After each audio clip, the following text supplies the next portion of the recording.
The galaxy had known peace for 3,000 cycles. Wars were things of legend, fought by primitive species who hadn't yet learned the art of diplomacy. The Galactic Council prided itself on this achievement, a civilization so advanced that conflict had become obsolete. They had protocols for everything: trade disputes, territorial disagreements, resource allocation.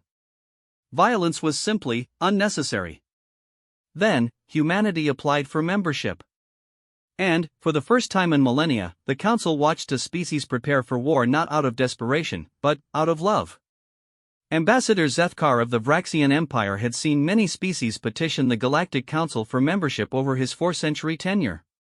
Most followed predictable patterns. They would arrive with their finest diplomatic vessels, present carefully prepared cultural exhibitions, and demonstrate their technological achievements with the nervous pride of children seeking approval from their elders. The humans, however, defied every expectation. Their delegation arrived in what could only be described as a military escort. 12 vessels flanked a central diplomatic ship, each one bristling with weapon systems that made even the most advanced Council security forces uncomfortable. The humans called them destroyers, a name that sent ripples of unease through the assembled representatives of 47 civilized worlds. Captain Sarah Chen, the human diplomat, stepped onto Station Harmony with the confident stride of someone who had never known true defeat. Her dark eyes swept the Grand Assembly Hall, taking in the crystalline architecture that had been designed to inspire awe in visiting species. If she was impressed, she didn't show it. Instead, she carried herself with the bearing of someone who had seen far greater wonders, or far greater horrors. The council chambers fell silent as she approached the speaking podium. 3,000 years of peace had made such moments routine, almost boring. Species would present their achievements, demonstrate their commitment to nonviolence, and integrate seamlessly into the galactic community. The Thrain Collective had brought gifts of living art. The Kalthani Republic had demonstrated their mastery over gravitational fields. The Asari had shared their revolutionary medical techniques that could heal any wound short of death itself. What would humanity offer? Honored counselors, Captain Chen began, her voice carrying clearly through the chamber's acoustic enhancement systems. Humanity comes before you not to seek protection, but to offer it. A murmur ran through the assembled delegates. In 3 millennia, no species had ever made such a bold opening statement. Council Speaker Talmon, an ancient being whose crystalline form had witnessed the very founding of their peaceful civilization, leaned forward with interest that bordered on alarm. You speak of protection, Captain Chen. The speaker's melodious voice resonated through harmonic frequencies that could be understood by any sentient being. Yet our records indicate your species has been in a state of constant warfare for your entire recorded history. How does a violent civilization offer protection to those who have transcended such primitive behaviors? The question hung in the air like a challenge. Around the circular chamber, representatives from dozens of worlds watched with the morbid fascination of civilians observing something dangerous from what they hoped was a safe distance. The Zelfani delegates' tentacles quivered with barely concealed revulsion. The Drachmaran representative's scales shifted to colors that indicated deep philosophical confusion. Captain Chen smiled, and somehow that expression was more unsettling than any weapon she might have drawn. Because, honored speaker, you have forgotten what lurks beyond your borders. She gestured, and the chamber's central holographic display activated. Instead of showing peaceful trade routes or diplomatic achievements, the display revealed something that made several delegates recoil in horror. Dark shapes moved through the void between galaxies, vast, organic structures that pulsed with malevolent intelligence. The Devourers, Chen continued, her voice steady despite the gasps and alarmed chittering that filled the chamber. They consume everything. Worlds, stars, entire civilizations.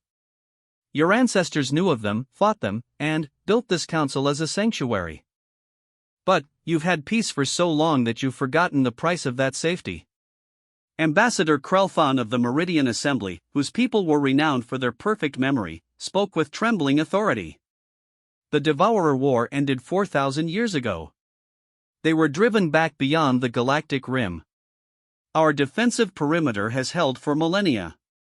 Your defensive perimeter, Chen said softly, is failing. The holographic display shifted, showing readings from the outer monitoring stations. Energy signatures flickered and died one by one, creating gaps in the ancient warning network that had protected the galaxy for countless generations. The pattern was unmistakable: something was systematically disabling the early warning systems. "This is impossible," whispered Delegate Yathera of the Gossamer Confederacy.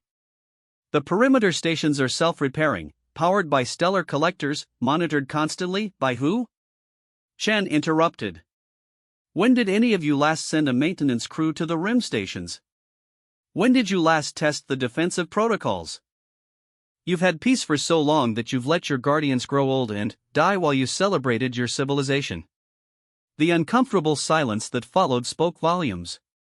These were brilliant beings, representatives of the most advanced civilizations in the galaxy, yet they had become so accustomed to safety that they had forgotten how to maintain it.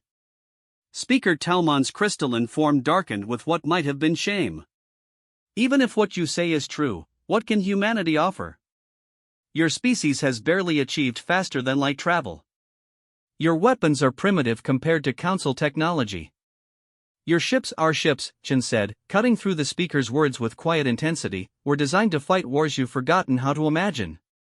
Every human child learns about the Siege of Terra, where our ancestors held a single world against an alien armada for 7 years. We remember the Proxima campaign, where 3 human vessels destroyed an enemy fleet of 300. We know the cost of peace, because we've never had it." She paused, letting her words sink in before continuing. "Your scientists are brilliant, but they build for exploration and discovery. Your engineers are masters of their craft, but they design for efficiency and beauty. Your military, what little remains of it, trains for crowd control and ceremonial duties. You've created paradise, but you've forgotten how to defend it." The Vraxian ambassador found his voice. "You speak as if war is desirable, as if violence is something to be celebrated rather than overcome." Chen's expression grew distant, touched with a sadness that seemed to carry the weight of entire worlds. "We don't celebrate war, Ambassador Zethkar. We mourn it. Every human fleet carries memorials to the dead. Every ship's bridge has a wall dedicated to those who didn't come home. We remember their names, their faces, their families. War isn't glorious, it's necessary. And, sometimes, love requires us to do terrible things to protect what matters most." The chamber fell silent again, but this time it was the silence of beings confronting an uncomfortable truth. They had built their civilization on the bones of ancient warriors, then forgotten the sacrifices that made their peace possible. "The monitoring stations haven't just failed," Chen continued, bringing up new data streams. "They've been destroyed. Systematically, carefully, by something that understands our defensive networks better than we do ourselves. The Devourers aren't just returning, they never really left. They've been studying us, learning from our defenses, preparing for a war that will end everything we've built." Delegate Morthek of the Silicon Republic, whose people were master strategists, leaned forward with newfound attention. "Show us your evidence." The holographic display filled with detailed analysis of the failed stations. Energy weapon scoring that didn't match any known technology. Hull breaches that suggested the attackers had intimate knowledge of Council defensive architectures. Most disturbing of all, biological residue that matched ancient records of Devourer scout organisms. "They're already here," Chen said simply. "Not in force, not yet.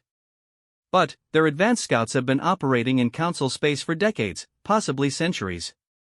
They know our patrol routes, our defensive capabilities, our response times. When they attack, it won't be the chaotic assault your ancestors faced. It will be precise, overwhelming, and final." The implications settled over the chamber like a shroud. Every delegate understood the mathematics of warfare, even if they had no practical experience with it. An enemy that knew your every weakness while you remained ignorant of their capabilities could achieve victory with minimal losses. "What do you propose?" Speaker Talmon asked, though the question seemed to pain the ancient being. "Integration," Chen replied without hesitation. "Not the peaceful cultural exchange you're accustomed to, but genuine military alliance. Human commanders working with Council strategists. Human weapons integrated with Council defenses. Human soldiers training your people in arts of war that your species have forgotten. She gestured again, and the display showed human military installations. Massive orbital fortresses bristling with weapons. Training facilities where warriors prepared for battles that might never come, but always could. Factories producing implements of destruction with the same precision other species used to create works of art. We offer our experience, our weapons, our lives, Chen continued. In exchange, we ask for your resources, your technology, and your trust. Together, we can rebuild the defenses that have kept this galaxy safe. Apart, we'll all face extinction when the Devourers return in force. The debate that followed lasted for hours. Species that had spent millennia resolving conflicts through careful diplomacy struggled to process concepts like preemptive strikes, acceptable losses, and strategic necessity. Many delegates argued for further investigation, for diplomatic contact with the potential threat, for peaceful solutions to what might be a misunderstanding. Through it all, Captain Chen waited with the patience of someone who had spent her entire life preparing for this moment. She answered technical questions about human military capabilities. She provided detailed analyses of the intelligence they had gathered. She explained, in terms that peaceful civilizations could understand, why sometimes violence was the only language that certain beings would respect. When the preliminary vote was finally called, the result was closer than anyone had expected. 26 worlds voted for immediate military alliance with humanity. 19 voted for continued investigation and diplomatic overtures. 2 abstained, requesting more time to consult with their home governments. It wasn't a complete victory, but it was a beginning. As the session adjourned, Ambassador Zethkar approached Captain Chen with the measured steps of someone reassessing everything they had believed about the nature of civilization. Your species frightens us, he admitted quietly. You speak of war as if it were a natural state of existence. Chen nodded slowly. It is, Ambassador. Peace is precious precisely because it's fragile. Your people have forgotten that truth, but the universe hasn't. The Devourers are coming, whether we're ready or not.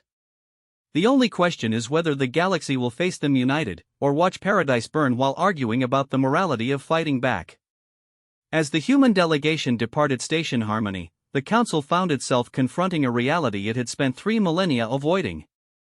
War was not a relic of primitive civilizations. It was a force of nature, like gravity or entropy, that could only be temporarily held at bay through constant vigilance and strength. And, for the first time in their long, peaceful history, the Council began to prepare for the possibility that their paradise might need to be defended by those who had never forgotten how to fight. The galaxy watched as humanity began to teach them the art of war, one brutal lesson at a time. 6 months after the vote, the transformation had begun. Commander Marcus Webb stood on the observation deck of the newly constructed Firebase Omega, watching Council engineers struggle with concepts that human children learned in basic military academy. The massive station, built in the neutral zone between Council space and the Galactic Rim, represented the first joint human-Council military installation in galactic history. It should have been a symbol of cooperation and unity. Instead, it had become a testament to how far the galaxy's protectors had fallen from their warrior ancestors. The plasma conduit alignment is still 12% off optimal, reported Chief Engineer Lixon of the Theshan Collective, her forearms gesturing frantically at the holographic schematics. Our construction protocols demand perfection. These human weapon systems require tolerances that compromise structural integrity. Webb suppressed a sigh, reminding himself that these beings had spent millennia building monuments to peace rather than tools of war.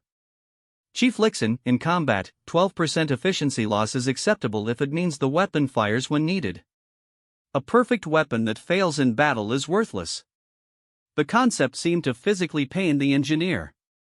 Her people had created architectural wonders that lasted for geological ages, each joint and support beam calculated to theoretical perfection. The idea of deliberately accepting flaws went against everything her species had learned to value. But the resonance cascade could affect adjacent systems, she protested. The margin for error is why we build redundancy, Webb interrupted gently. 3 plasma conduits where 1 perfect conduit might suffice. Multiple backup power systems. Overlapping defensive grids. War isn't about perfection, Chief. It's about surviving when everything goes wrong. Through the station's massive viewports, the construction continued around the clock. Human work crews moved with the efficient brutality of people accustomed to building under hostile conditions, while council technicians contributed their superior understanding of exotic physics and materials science. The result was unlike anything either civilization had produced alone: weapons platforms that combined human tactical doctrine with council technological sophistication. The real challenge, however, wasn't technological. It was cultural. "Commander Webb," came a voice behind him, carrying the harmonious tones of the ethereal chorus, "we need to discuss the training protocols." Webb turned to face Maestro Yilthaner, one of the few council military advisors who had survived the transition to their peaceful society. The ancient being's translucent form shimmered with patterns that indicated deep concern, a visual language that Webb had learned to read over the past months. "Let me guess," Webb said. "The live fire exercises." 3 delegates from the Gossamer Confederacy have lodged formal complaints. They argue that teaching their people to destroy council-built targets, even simulated ones, violates fundamental ethical principles. The Meridian Assembly is threatening to withdraw their support entirely if we continue with simulated civilian casualty scenarios. Webb walked to the tactical display that dominated the observation deck center. With a gesture, he activated the holographic representation of Firebase Omega's defensive perimeter. Dozens of weapon emplacements, shield generators, and sensor arrays created overlapping fields of protection that could theoretically withstand anything short of a full-scale devourer assault. Theoretically. "Maestro, show me the live combat statistics from yesterday's training exercise." The display shifted to show the previous day's results. Council personnel operating human weapon systems achieved 17% accuracy under simulated combat stress. Human-designed tactical scenarios resulted in Council forces suffering 93% casualty rates when facing Devourer attack patterns. Most damaging of all, the average Council response time to simulated emergencies was 14 minutes, an eternity in combat where battles could be decided in seconds. "They're going to die," Webb said simply. "Not because they're cowards, not because they're stupid, but because they've forgotten that the universe doesn't care about ethics when it's trying to kill you." Yilthaner's form pulsed with colors that Webb had learned indicated philosophical conflict.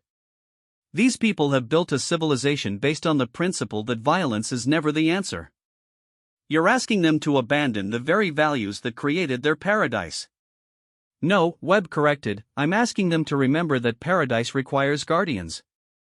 Your ancestors understood this. They fought the Devourers, won, and built these worlds as monuments to the peace they purchased with blood. But they never forgot the cost of that victory." The Maestro's pattern shifted to deep indigo, sadness mixed with understanding. The old records speak of the warrior caste, military societies dedicated to protecting the peaceful civilizations. But they died out naturally when the threats disappeared. There seemed no need to maintain such harsh institutions. Webb nodded, his expression grim. "That's the trap of successful defense.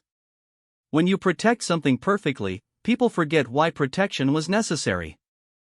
Your warrior castes didn't die out, they were allowed to die out because peace made them seem obsolete. And now we need warriors again, but have no one left who remembers how to create them. That's why humanity is here," Webb said. "We never had the luxury of forgetting. Earth has been attacked 17 times in the past 2 centuries. We've lost colonies to alien raiders, fought wars against machine intelligences, and spent our entire history learning to survive in a hostile universe. We don't want to fight, Maestro.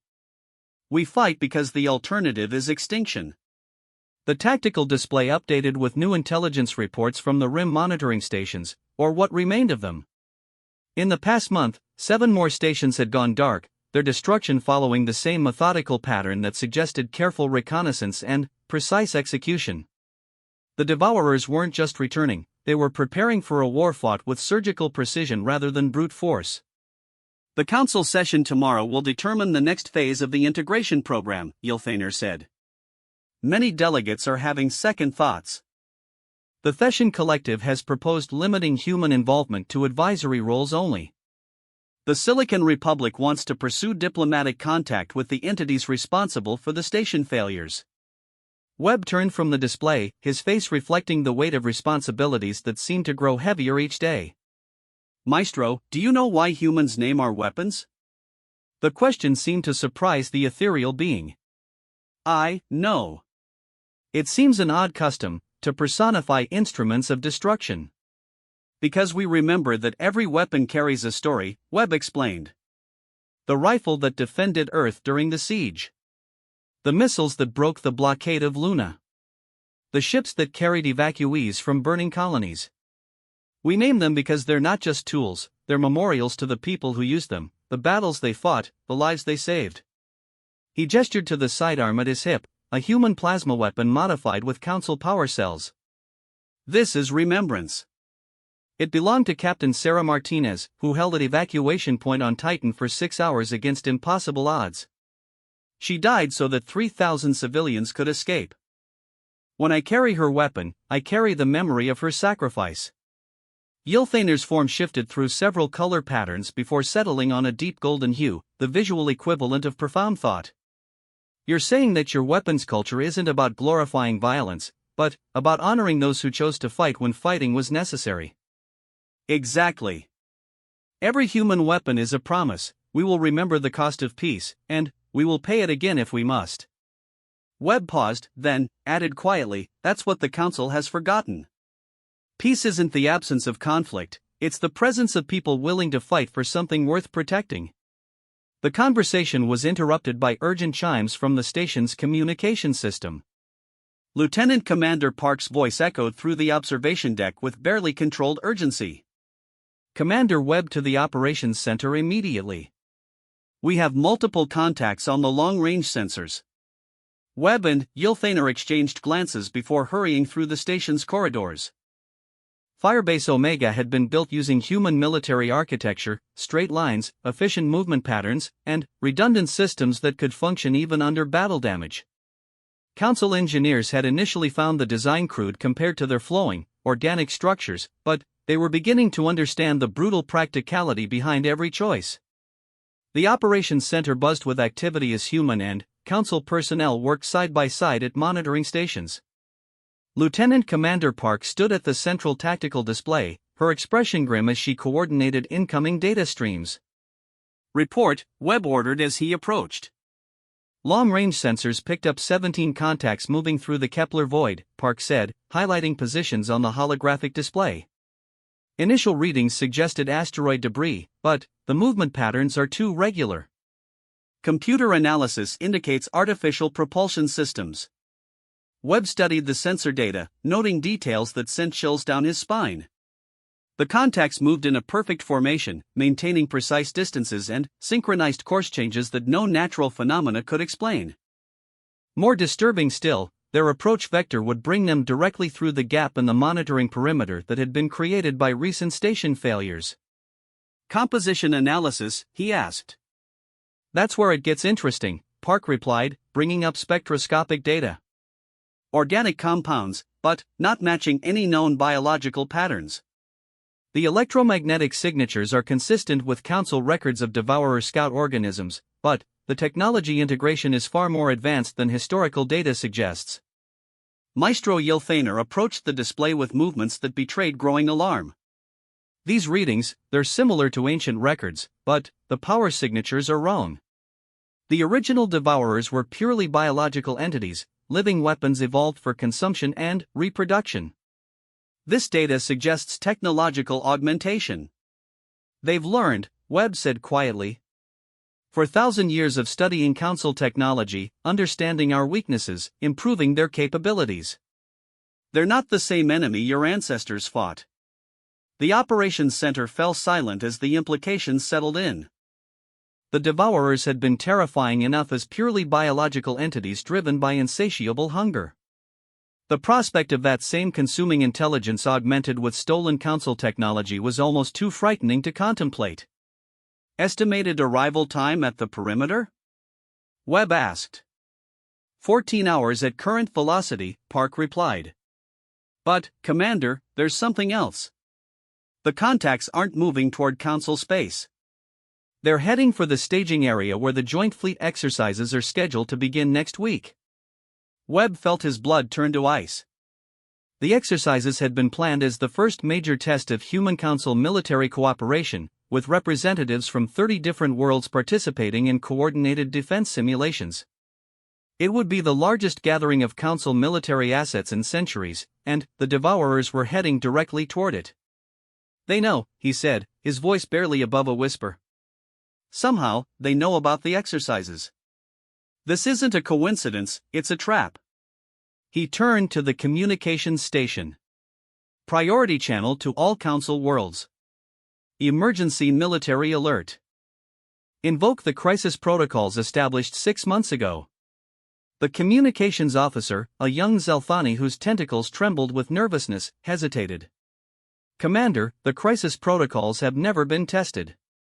Many worlds don't even maintain the emergency response systems anymore." "Then, they're about to learn why we built redundancy into everything," Webb replied grimly. "Send the alert. And, patch me through to Captain Chen on Terra. We need every human battle group that can reach the staging area within 12 hours. As Firebase Omega transformed into a hub of frantic activity, Webb realized that the theoretical had suddenly become horrifyingly real. The galaxy's first test of its renewed military capabilities wouldn't be a training exercise or a gradual escalation. It would be a trial by fire against an enemy that had spent millennia preparing for exactly this moment. The Council was about to learn the difference between the idea of war and the reality of it, and Webb could only hope that humanity had prepared them well enough to survive the lesson. Around the galaxy, ancient warning systems activated for the first time in 3,000 years, and civilizations built on peace began the desperate race to remember how to fight for their lives. The battle for humanity's place in the galaxy began 12 hours before the first shot was fired. Admiral Elena Vasquez stood on the bridge of the UES Indomitable, humanity's newest and most powerful dreadnought, watching the real-time tactical display that showed the gathering storm. Around her flagship, the combined Human Council fleet had assembled in what historians would later call the most desperate military alliance in galactic history. 237 vessels from 41 different worlds, each crew struggling to implement combat doctrines their species had never needed to understand. "Status report," Vasquez commanded, her voice carrying the calm authority of someone who had spent 30 years learning to function under impossible pressure. 18 Devourer contacts confirmed and closing, reported Commander Singh from the tactical station. Estimated contact in 4 hours, 37 minutes. Council vessels report varying degrees of readiness, Admiral. Some ships are operating at full combat efficiency, others. He paused, consulting his display. The Theshan cruiser Harmony's Edge is reporting weapons systems offline due to philosophical objections from their crew. Vasquez closed her eyes for a moment, reminding herself that 6 months ago these beings hadn't even believed war was possible. Signal the Harmony's Edge. Inform them they can maintain a support role in the rear formation. Their shields and medical facilities will be invaluable for casualty treatment. It was a diplomatic way of saying that she couldn't risk having a ship refuse to fire at critical moments, but she understood the Theshan position. Their entire culture had evolved around the principle of causing no harm to any sentient being. Asking them to fire weapons at living creatures, even devourers, violated everything they had spent millennia learning to value. The main holographic display updated with new intelligence from the advancing scout drones. The devourer entities had changed course, no longer heading directly for the fleet formation. Instead, they had spread into a complex three-dimensional pattern that suggested sophisticated tactical planning. "They're not behaving like biological entities," observed Chief Science Officer Tmora of the Kelfani Republic, her crystalline form resonating with frequencies that indicated deep concern. "These movement patterns suggest coordinated intelligence, strategic thinking beyond what the historical records describe." "They've learned," Vasquez agreed grimly. "For 1,000 years of studying captured Council technology, analyzing our tactical doctrines, understanding our weaknesses. The devourers your ancestors fought were driven by hunger. These devourers are driven by intelligence." The communications array crackled with incoming transmissions from across the fleet. Nervous Council captains requesting clarification of human tactical concepts. Excited young warriors from species that retained martial traditions asking for permission to engage.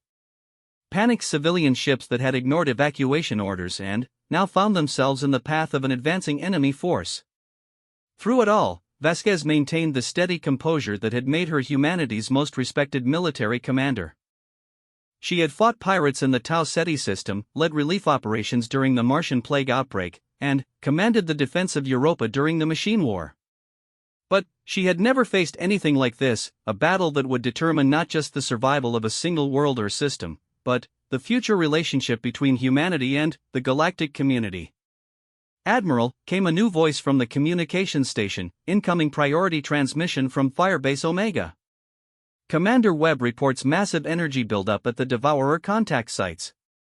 They're preparing for combat. The tactical display shifted to show energy readings that made several Council officers step back in alarm. The Devourer entities were drawing power from sources that didn't match any known physics, converting stellar matter into weapons-grade energy with efficiency that defied conventional understanding. All ships, battle stations, Vasquez commanded. This is not a drill. Human vessels assume defensive formation Alpha 7. Council ships maintain support positions as discussed in yesterday's briefing. Remember, we're not just fighting for victory today, we're fighting for the right to protect this galaxy together. The response was immediate but chaotic. Human warships moved with the practiced precision of crews who had drilled for exactly this scenario, their formations shifting into overlapping fields of fire that could concentrate devastating firepower on multiple targets simultaneously. Council vessels, beautiful and elegant in their peaceful designs, struggled to maintain positions that their builders had never imagined they would need. The first contact came not from direct assault, but from something far more insidious. Admiral, we're receiving transmissions on multiple frequencies, reported the communications officer, her voice tight with stress. The Devourers are broadcasting directly to Council ships. They're speaking Council languages. Vasquez felt her stomach drop. Content of the transmissions? They're offering surrender terms, came the reply. They claim they only want to restore the natural order, to free the galaxy from human influence. They're promising to spare any Council ship that withdraws from the conflict. Around the bridge, she could see the impact of those words on the Council officers present. These were beings raised to solve conflicts through negotiation, to find peaceful solutions to even the most intractable problems. The offer of non-violent resolution appealed to everything their civilizations had taught them to value. They're trying to divide us, Vasquez said loudly enough for everyone to hear. The same tactical approach humanity has seen a dozen times. Turn allies against each other, isolate the primary threat, then consume everything once resistance collapses. But, even as she spoke, she could see ships on the tactical display beginning to drift away from their assigned positions. Not many, but enough to create gaps in the defensive formation that an intelligent enemy could exploit. Signal all vessels, she commanded. Remind them of the monitoring station data. Show them what happened to the Rim outposts. The Devourers don't negotiate, they devour. Any ship that accepts their terms will simply be consumed more slowly. The reminder had its effect. Most of the wavering vessels returned to formation, their crews choosing to trust human tactical experience over enemy promises. But 3 ships from the Gossamer Confederacy continued their withdrawal, their captains apparently convinced that peaceful surrender was possible. Let them go, Vasquez ordered when her tactical officer requested permission to forcibly maintain formation. We can't fight enemies and allies simultaneously. Record their decision for the post-battle analysis. If there was a post-battle analysis.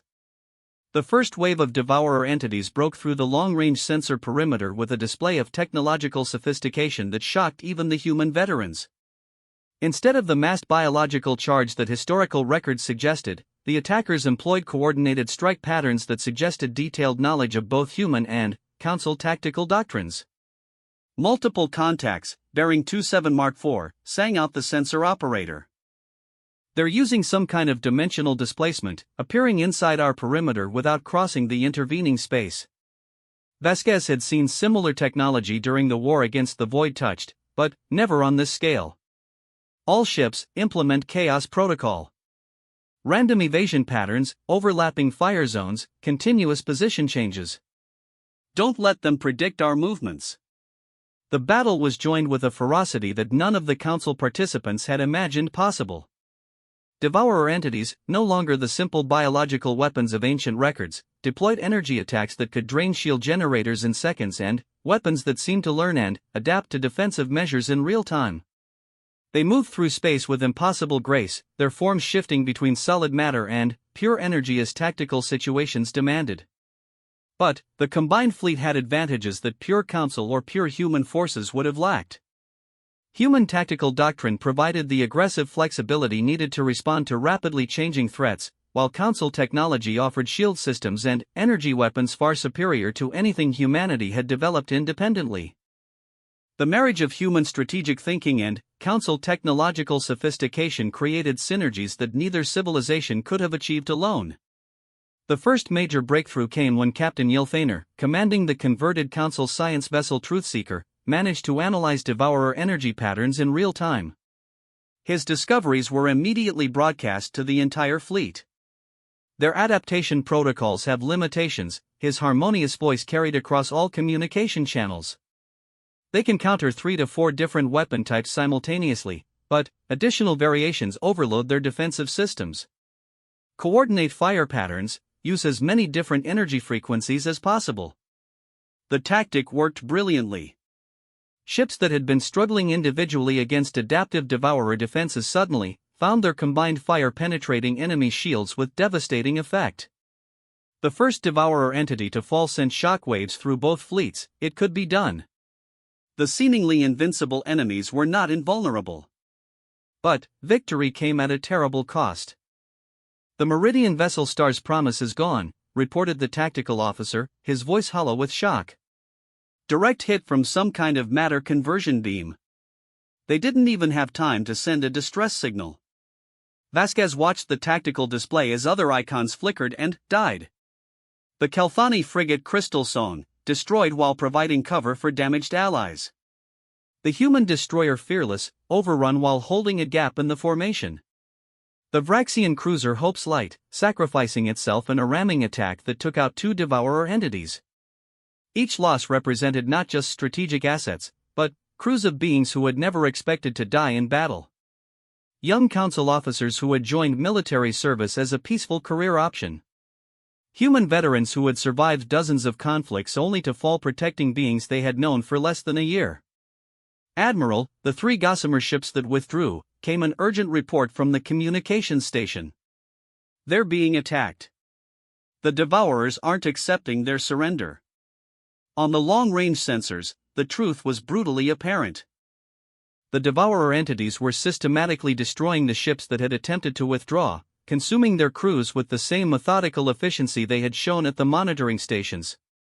There would be no prisoners, no mercy, no peaceful resolution. All ships, message received, Vasquez broadcast. The Devourers don't want our surrender. They want our extinction. Fight accordingly. The second phase of the battle began with renewed intensity as both sides committed their remaining reserves. Humanity deployed weapons that the Council had never seen before, reality warping devices that could tear holes in spacetime itself, viral programs that could rewrite enemy computer systems at the quantum level, and kinetic projectiles that could punch through shields by existing in multiple dimensions simultaneously. The Council, no longer constrained by peaceful limitations, unleashed technologies that had been theoretical exercises for millennia. Gravity manipulators that could crush entire Devourer entities into singularities. Temporal displacement weapons that could age targets to death in seconds. Consciousness transfer systems that could evacuate the minds of dying crew members into protected storage matrices. But it was the combination of human tactical insight and Council technological capability that turned the tide. When Commander Singh realized that the Devourers were using quantum entanglement to coordinate their attacks, Council scientists immediately developed a quantum interference pattern that could disrupt their communications. When Chief Science Officer Tmora discovered that Devourer matter conversion beams operated on a specific harmonic frequency, human weapons specialists modified their shields to create resonance cancellation fields. The battle's climax came when the largest devourer entity, a massive construct that dwarfed even human dreadnoughts, began some kind of transformation that set off every sensor alarm in the fleet. Energy readings spiked to levels that suggested it was preparing to consume the nearest star, converting stellar matter into weapons that could destroy the entire fleet. "All ships, emergency protocol," Vasquez commanded. "Everything we have, concentrated fire on the primary target. This is our one chance." What followed was the most intense coordinated barrage in galactic history. Every weapon in the combined fleet fired simultaneously: human kinetic weapons, council energy beams, exotic matter torpedoes, reality distortion bombs, and devices so classified that their existence was known only to the highest levels of both militaries.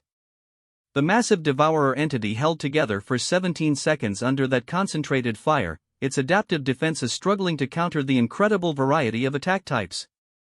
Then, with a release of energy that temporarily blinded every sensor in the fleet, it collapsed into an expanding cloud of dissipating matter.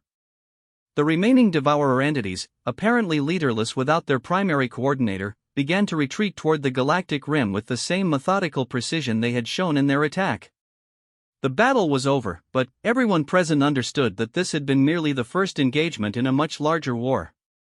As damage reports flooded in and rescue operations began, Admiral Vasquez found herself standing beside Maestro Ylfaner in the Indomitable's observation lounge, both of them staring out at the debris field that marked the galaxy's return to an age of warfare. 37 ships lost, Ylfaner said quietly, his form pulsing with colors that expressed grief beyond words. 12,000 beings who will never go home. The cost of victory is higher than we imagined. Vasquez nodded slowly. That's why we remember them, Maestro. Every name, every face, every sacrifice. They died so that the galaxy could learn to defend itself. Their deaths have meaning because of what they accomplished. And, what have we accomplished? The ancient being asked. We've proven that we can fight together, but, at such a price. How do we justify this to civilizations built on peace? Vasquez turned from the viewport to face her council counterpart. We don't justify it, Maestro. We honor it. Those crews didn't die for glory or conquest. They died because they chose to stand between the devourers and everything they loved. That choice, that sacrifice, is what gives meaning to the peace we're fighting to protect. In the days that followed, as the combined fleet limped back to friendly space and the galaxy began to process the reality of renewed warfare, the true impact of the battle became clear. The engagement had not just been a military victory, it had been a transformation of galactic civilization itself. Council worlds that had spent millennia avoiding violence found themselves establishing military academies and weapons programs. Species that had forgotten the arts of war began studying human tactical manuals and strategic doctrines. Ancient warrior traditions were revived and updated with modern technology and contemporary threats. But, most importantly, the battle had created something unprecedented in galactic history, a true alliance between humanity and the Council based not on careful diplomacy or mutual benefit, but on shared sacrifice and common purpose. The beings who had fought together at the staging area had earned their place in each other's civilizations through blood and courage. The Devourers would return, probably in greater numbers and with improved capabilities. The galaxy would face more battles, more losses, more impossible choices between safety and honor. But they would face those challenges together, as warriors who would learn to trust each other with their lives and the lives of their worlds. Standing on Firebase Omega's observation deck weeks later, watching joint Human Council construction crews building the next generation of defensive installations, Commander Webb reflected on how much had changed in less than a year. The galaxy had not just accepted humanity as members, they had embraced humanity as protectors, teachers, and brothers in arms. The age of peace was over, but the age of unity had begun. And, across the stars, from the inner core worlds to the dangerous rim territories, billions of beings prepared for war with the knowledge that they would not face it alone.